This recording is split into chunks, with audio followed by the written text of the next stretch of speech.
Este mes, mi hijo, Luca, ha empezado a caminar. Es bonito, chistoso de vez en cuando. Pero estaba pensando, nosotros pensamos mucho en cómo caminamos. Como tenemos que pensar como izquierda, derecha. No, es natural, como es parte de la vida. En el libro de Efesios que estamos estudiando, en ese momento estamos viendo cómo cuando Dios te ha cambiado, en darte salvación, en aceptarte como su propio hijo, en hacerte una nueva creación, ahora, ¿cómo vivimos? Si ya tengo salvación, si ya tengo la vida eterna, si ya tengo el amor de Dios en Cristo, ahora, ¿cómo vivo?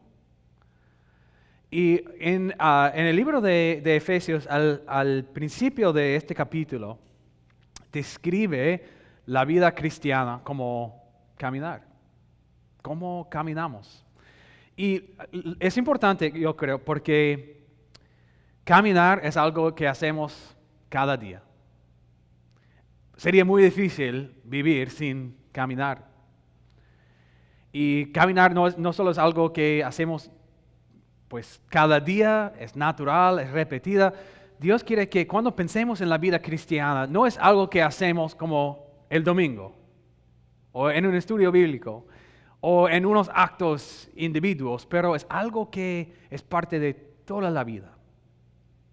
Ser cristiano cambia cómo pienso en mis relaciones, en mi matrimonio, en mi dinero, en mi trabajo, en cómo hablo, cómo uso mis palabras, en mis emociones.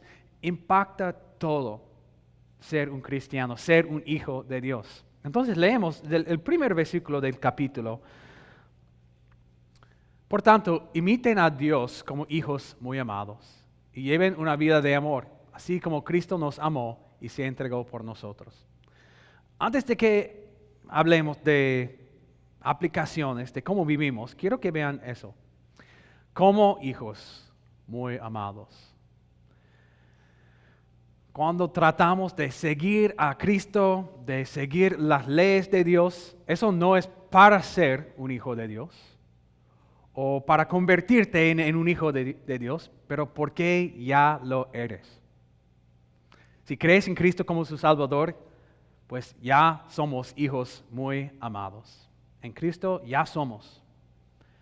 Entonces, todas las aplicaciones que tenemos hoy, eso es como una persona que ya es hijo de Dios. ¿Cómo vivo?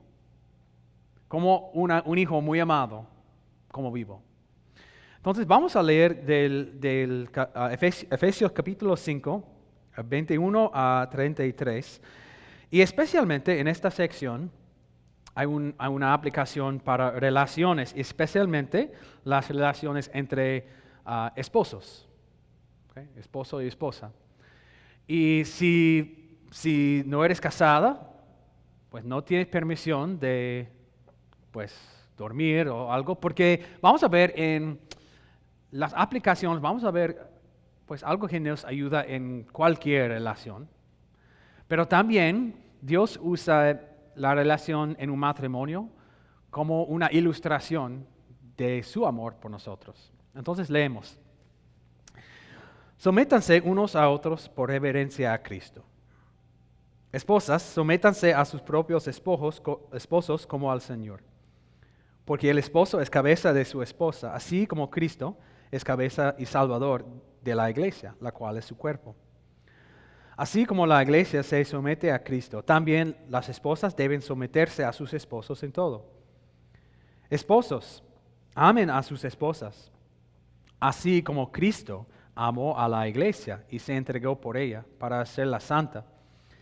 Él la purificó lavándola con agua mediante la palabra, para presentársela a sí mismo como una iglesia radiante, sin mancha, ni arruga, ni ninguna otra imperfección, sino santa e intachable. Asimismo, el esposo debe amar a su esposa como a su propio cuerpo. El que ama a su esposa se ama a sí mismo, pues nadie ha odiado jamás a su propio cuerpo, al contrario, lo alimenta y lo cuida. así como Cristo hace con la iglesia, porque somos miembros de su cuerpo. Por eso, dejará el hombre a su padre y a su madre, y se unirá a su esposa, y los dos llegarán a ser un solo cuerpo. Esto es un misterio profundo. Yo me refiero a Cristo y a la iglesia. En todo caso, cada uno de ustedes ame también a su esposa como a sí mismo, y que la esposa respete a su esposo. Esta es palabra de Dios. Entonces, mientras intentamos a vivir como hijos amados de Dios, ¿cuáles aplicaciones tiene Dios para nosotros? Primero para esposas, después para esposos y al final la ilustración del amor de Dios para nosotros. Primero para esposas, dice, sométanse unos a otros por reverencia a Cristo. Esposas, sométanse a sus propios esposos como al Señor, porque el esposo es cabeza de su esposa, así como Cristo es cabeza y salvador de la iglesia, la cual es su cuerpo. Así como la iglesia se somete a Cristo, también las esposas deben someterse a sus esposos en todo. Okay, ¿qué significa? Esa palabra someter es una palabra a nuestra cultura fea, ¿no? Esa idea de someter a otra persona es fea. Pero ¿qué significa? ¿Por qué Dios lo dice? Y al principio, cuando yo me di cuenta que iba a predicar sobre ese tema, yo pues tuve miedo de decir algo malo o de ofender, pero es importante para mí y para nosotros a ver que estas no son las palabras no son mis palabras, ni las palabras de alguna iglesia o una institución, pero las palabras de Dios. Y la palabra de Dios es buena, aun cuando no está de acuerdo con nuestra cultura, todavía la palabra de Dios es buena. Y quiero entenderlo como Dios lo describe, y eso nos ayuda muchísimo. ¿Qué significa someter? Como sométanse unos a otros, o las esposas deben someterse a sus esposos. Significa como cuando estás manejando y ves en inglés, hay un señal que dice yield, o tal vez en español como ceda el paso o algo, ¿sí? Eso es lo que significa decir someter, es ceder el paso. Cuando dos personas vienen al mismo punto, uno dice, pues, tú primero. ¿Okay? Someterse es decir, tú primero. Entonces, las esposas, ¿qué quieren decir las esposas, qué quieren decir a sus maridos? Tú primero. Y de verdad, eso es el amor que Dios quiere de nosotros a cualquier persona, ¿no? A decir, tú primero. A cualquier cristiano, a cualquier otra persona, Dios quiere que decimos, tú primero, como Cristo dijo a nosotros. Pero específicamente, ¿cómo una esposa puede mostrar ese amor a su esposo? Esa idea de someterse uno a otro, especialmente aquí, es importante ver que es voluntario. Es algo que una esposa hace voluntariamente, no forzada. Ese versículo no es para el marido, es para la esposa. No dice, pues, esposos, asegúrate que tu esposa te somete a ti. No, es para las esposas, no es para los esposos a forzar algo. La esposa quiere someterse a su esposo, no por la fuerza de él, ni por su abuso o algo. Si hay algún esposo que usa ese versículo para abusar a su esposa emocionalmente o con palabras o acciones, y si él dice a su esposa, pues tienes que someterte a mí, eso es pecado. Eso es pecado. Eso no es el diseño de Dios para un matrimonio. ¿Okay? Ni es el diseño para pues que la esposa sea el siervo, el esclavo y el esposo el rey. No. También es pecado. Y yo sé que en ciertas culturas en nuestro mundo hay esa separación de hombre y mujer, y el hombre es mejor, y la mujer es peor, o más débil o algo. Lo que Dios describe aquí no es algo que merece el esposo. Es un rol que Dios quiere de cada uno. No es que pues el hombre es cabeza porque es mejor o algo. No, nunca dice eso. Es el rol que tiene el esposo y la esposa. Y recuerda, dijo, el esposo es cabeza de su esposa, así como Cristo es cabeza y salvador de la iglesia. Piensa en esa ilustración. Una cabeza y el cuerpo. Ambos van juntos.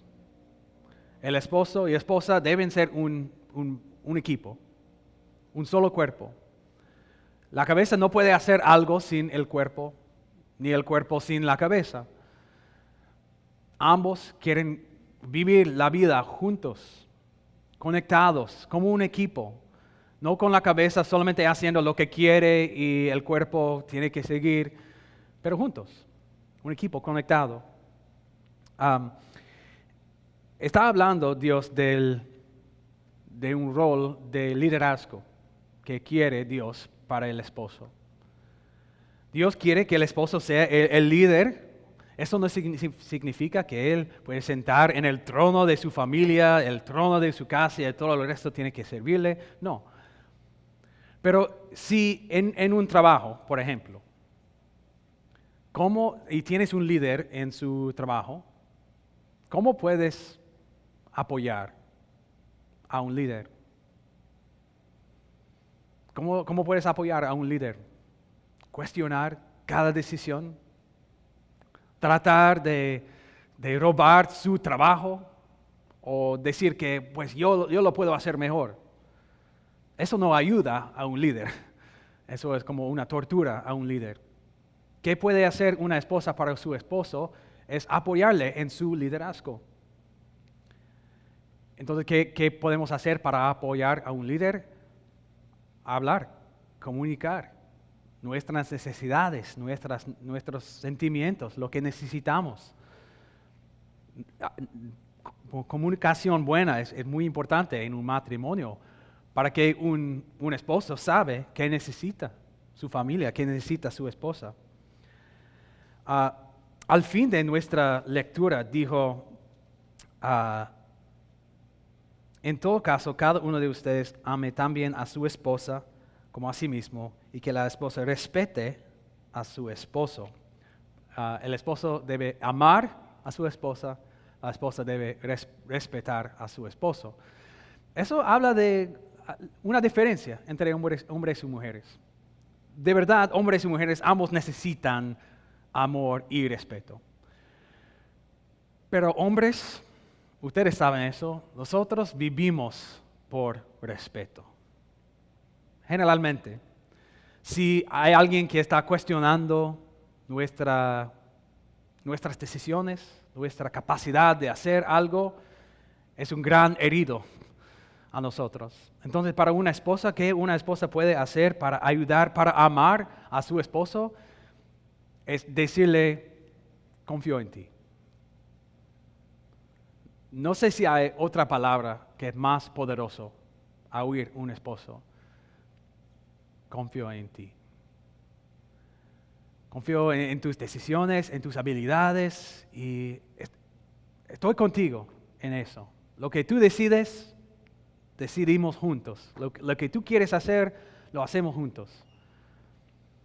De verdad, lo que Dios quiere de una esposa es amor para su esposo. Amor que no merece el esposo, pero que Dios quiere. Esa idea de someterse no es muy popular en nuestro mundo, obviamente, pero también en nuestros corazones la idea de someterse a otro no es muy popular. En el libro de Romanos dice eso: la mentalidad pecaminosa es enemiga de Dios, pues no se somete a la ley de Dios ni es capaz de hacerlo. como pecadores, en nuestra naturaleza pecaminosa, ya tenemos dificultad en someternos a Dios y a su ley. Entonces, esposas, será difícil someterte a un esposo quien no es Dios, no tiene la sabiduría de Dios, ni el poder de Dios, que es pecaminoso. Eso será difícil, porque como seres humanos no queremos someternos aún a Dios. Pero a un ser humano que es pecaminoso, que tiene problemas, que comete errores. Dios no dice que es algo que una esposa hace porque su esposo lo merece, ni nada. Pero porque dice por reverencia a Cristo. Lo hacemos por Cristo. Por reverencia a Cristo. Para amar a nuestro Salvador, porque Él nos llama a eso. Y mientras lo haces, esposas, mantengan sus ojos en Cristo. Cristo sometió a la voluntad de su Padre. ¿Recuerdas en el jardín de Getsemaní? Cristo Jesús estaba diciendo a su Padre, hay otra manera de hacer eso. Pero al fin, ¿qué dijo? Pero no se cumpla mi voluntad, sino la tuya. Dijo a su Padre, confío en ti. Eso es el amor que Jesús mostró. Es el amor que quiere de esposas para sus esposos. Ok, ahora para esposos. ¿Qué dice? En Efesios 5, capítulo 25. Esposos, amen a sus esposas, así como Cristo amó a la iglesia y se entregó por ella. Ok, esposos, muy fácil. Sean como Cristo. Tan fácil, ¿no? Los esposos deben amar a sus esposas como Cristo amó a la iglesia, como Jesús. ¿Quién tiene el trabajo más difícil? Ambos son difíciles. Dios nos llama a algo difícil cuando nos llama a amar a otros pecadores. Pero nos llama a amar como Cristo amó a la iglesia. Cristo entregó su vida por ella. Entonces los esposos, los maridos, ¿qué deben hacer? Pues no es como si un ladrón viniera a su casa, pondría su vida en frente de esa persona para proteger a su familia. Sí, pero lo más difícil es hacer eso diariamente, en lo pequeño, en lo diario, en sacrificarte en lo diario, en las decisiones pequeñas, a ponerte como lo último, no el primero. Un esposo puede amar a su esposa en decir a ella, tú primero, tú primero. Eso es lo que dijo Jesús, tú primero. Él se convirtió en un siervo para nosotros. Piensa en Cristo en esta tierra, cuando vivía aquí. ¿Cuántas veces hizo algo para su propio beneficio? ¿Cuántas veces Cristo hizo algo para su propio beneficio, para sí mismo? Casi nunca. Siempre estaba sirviendo a otros. En sus acciones, en sus palabras, en su tiempo, siempre estaba dando su tiempo. Estaba escuchando a la gente con compasión, con paciencia. Eso es lo que quiere Dios de los esposos. Ese tipo de amor, ese tipo de liderazgo que no tiene como la primera cosa sus propias necesidades, pero las necesidades de su esposa, de su familia, lo que quiere Dios y al final para sí mismo. Lo que quiere Dios de un esposo es ser como Cristo.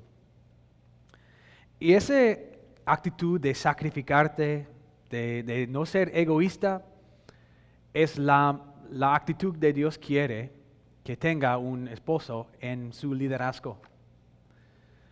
Ese es el liderazgo bíblico.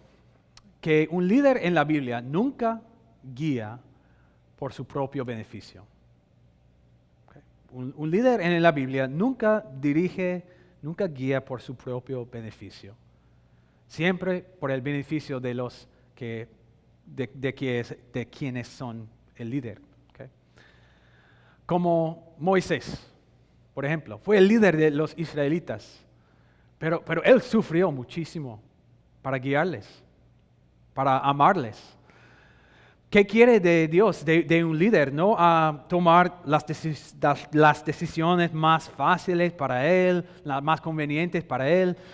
El esposo no debe ser como el rey en el trono de su familia, en el trono de su casa, haciendo lo que quiere, y todo el resto de la familia tiene que servir al esposo, al padre. No. El padre quiere decir, como un buen líder, ¿qué necesitas? ¿Cómo te puedo ayudar? ¿Cómo puedo servirte? Imagina, el mejor líder que podrías tener siempre está escuchando a sus necesidades. Está escuchando a sus temores, sus dificultades, sus metas. Y toma decisiones no que son un beneficio para sí mismo, pero para ti. Eso es un buen líder. Eso es lo que Dios quiere de un esposo. Entonces, esa idea de que una esposa somete a su esposo y él lo usa como para ser el que recibe todo el respeto, toda la honra, No. Él quiere convertirse en siervo. Un líder siervo es lo que quiere Dios de los esposos. Porque eso es quién es Cristo. Unos versículos de Filipenses que lo describen muy, muy claramente. No hagan nada por egoísmo o vanidad, más bien con humildad consideren a los demás como superiores a ustedes mismos. Cada uno debe velar no solo por sus propios intereses, sino también por los intereses de los demás. Siguiendo. La actitud de ustedes debe ser como la de Cristo Jesús, quien siendo por naturaleza Dios no consideró el ser igual a Dios como algo a que aferrarse. Por el contrario, se rebajó voluntariamente, tomando la naturaleza de siervo y haciéndose semejante a los seres humanos. Y al manifestarse como hombre, se humilló a sí mismo y se hizo obediente hasta la muerte y muerte de cruz. Esposos, eso es su llamamiento. Ser como Cristo, a decir a su esposa, a su familia, tú primero, por amor. En su liderazgo, a decir tú primero. Y han visto, o probablemente, hay algo parecido. Las esposas, ¿qué deben decir? Tú primero a sus esposos. Y los esposos, a las esposas, tú primero. Imagínate un matrimonio así, donde ambos están diciendo uno a otro, tú primero, donde un esposo siempre está escuchando a su esposa. En las decisiones está pensando primero qué quiere Dios, segundo qué quiere mi esposa, mis hijos, y al final lo que yo quiero como esposo. Sería bien bonito, ¿no? Sería bien bonito cuando un esposo quiere tomar decisiones para el beneficio de su familia y su esposa siempre está diciendo, confío en ti, estoy contigo. Confío en tus decisiones, tus habilidades, y aquí es lo que pienso, pero yo sé que vas a hacer lo mejor para nuestra familia. ¡Wow! ¡Qué bonito sería eso! Qué bonito sería eso, especialmente en eso del Día del Padre. Qué bonito sería eso para los hijos, a ver ese tipo de amor. De cómo uno trata a otro. El amor, wow. Pero eso no es solamente una aplicación a esposos y esposas, pero en eso Dios quiere darnos una ilustración de su amor por nosotros. Entonces, si no eres casada, ahora es el momento de prestar atención otra vez. ¿Okay? Esposo y esposa, ¿qué dijo Dios? ¿Cómo Jesús y nosotros son parte de esta ilustración? En 25 a 27. Esposos, amen a sus esposos, así como Cristo amó a la iglesia y se entregó por ella. Entonces, el esposo es como Cristo, la esposa, la iglesia. Eso no significa como la institución, pero la gente, los creyentes, nosotros, son la iglesia. ¿Okay? Para hacerla santa, Él la purificó, lavándola con agua mediante la palabra, para presentársela a sí mismo como una iglesia radiante, sin mancha, ni arruga, ni ninguna otra imperfección, sino santa e intachable. ¿Okay? Dice que Jesús es el esposo y nosotros la esposa. ¿Por qué usa esta imagen del matrimonio? Pues porque en el matrimonio hay una promesa. Es algo que es por toda la vida. Es algo profundo. ¿Quién aquí ese verano asistirá a una boda? ¿Alguien? Yo sé, en verano hay muchas bodas. Yo tengo dos que voy a asistir. Los dos hermanos de mi esposa van a tener sus bodas. Imagínense el escenario. Aquí al frente, el novio. Okay. Y al inicio del servicio, abren las puertas y la novia, la mujer. En ese momento, lo que muchos hacen es ponerse de pie y mirar a la mujer. ¿Saben lo que yo quiero ver? ¿A qué quiero mirar? Los ojos del novio. ¿Qué vas a ver en sus ojos? Gozo, anticipación, amor, tal vez unas lágrimas. Porque en ese momento hay tanto amor en su corazón, tanto gozo en ver su novia, su esposa. Escucha eso. En Isaías, como un novio que se regocija por su novia, así tu Dios se regocijará por ti.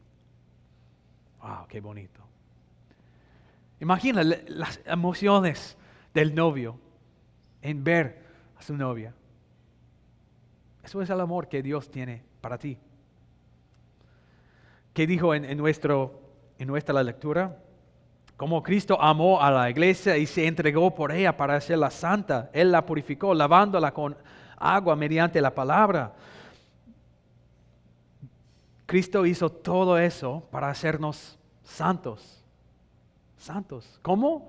Por darnos una nueva oportunidad de servirle y de ganarlo por nosotros mismos. No. ¿Cómo lo hizo? Lavándola con agua mediante la palabra. ¿Qué es eso? Lavándola con agua mediante la palabra. ¿Qué es? El bautismo. ¿Okay? Nos lavó de todos nuestros pecados para presentársela a sí mismo como una iglesia radiante, sin mancha, ni arruga, ni ninguna otra imperfección, sino santa e intachable. Cuando Dios, en Cristo, cuando Dios está pensando en ti, ¿qué piensa? Santo, intachable, radiante. ¿Verdad? Porque en Cristo somos perdonados. No tenemos pecado en los ojos de Dios porque Cristo lo ha quitado por su sacrificio. Santo, radiante. Qué palabra, ¿no? Eso es una palabra que de verdad es el novio, la novia. ¿Qué dice la gente? ¡Ay, qué radiante! Qué radiantes somos en los ojos de Dios. Podría ser. Porque muchas veces no me siento radiante ante Dios. Conozco mis pecados. como hemos leído de que quién debe ser un esposo o una esposa, no lo he hecho perfecto. Conozco mis pecados, ustedes conozcan los suyos. Piensan, pues no soy radiante, soy un fracaso. Cada día estoy pensando en la culpa de algo que yo he hecho en el pasado, o como Dios quiere que haga todas esas cosas y casi nada de eso es algo que yo puedo cumplir. ¿Quién soy yo? Amigos, en Cristo son perdonados. En Cristo todos sus pecados son perdonados. En los ojos de Dios eres santo, radiante. ¿No lo crees? ¿Dios es mentiroso? ¿Dios es mentiroso? No. Si Él dice que eres santo, lo eres. Si Él dice que eres radiante, lo eres. Eso es quién eres en Cristo, la esposa de Cristo somos. Amado por Él y radiante en sus ojos. En la Biblia también, para terminar, hay otra manera en que Dios usa el matrimonio o una boda como una ilustración. Cristo dijo una vez en una parábola como el reino del cielo es como una boda, una fiesta de una boda. O también en el libro de Apocalipsis lo describe así también. Leemos, alegrémonos y regocijémonos y démosle gloria. Ya ha llegado el día de las bodas del Cordero. ¿Quién es el Cordero? Como el Cordero de Dios, que quita del mundo el pecado, Cristo, ¿no? Las bodas del Cordero, su novia se ha preparado y le ha concedido vestirse de lino fino, limpio y resplandeciente. Eso suena parecido a lo que leímos en Efesios. Radiante, santo, intachable. ¿Quién es la novia en esa boda? Es nosotros, la iglesia. Él nos ha lavado, nos ha dado lino fino, limpio y resplandeciente.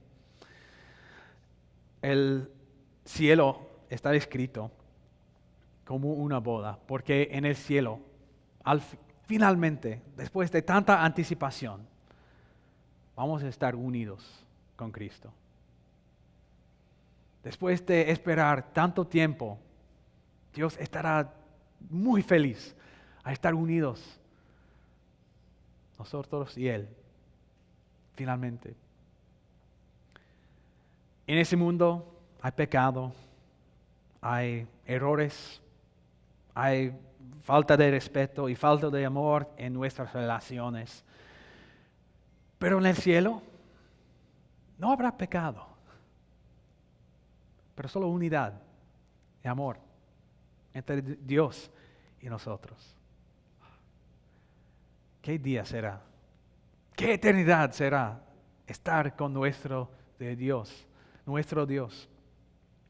con alguien que nos ama tanto? Cuando Dios te mira, Él mira a una persona radiante. Es quien eres. Dios te ama así. Amén.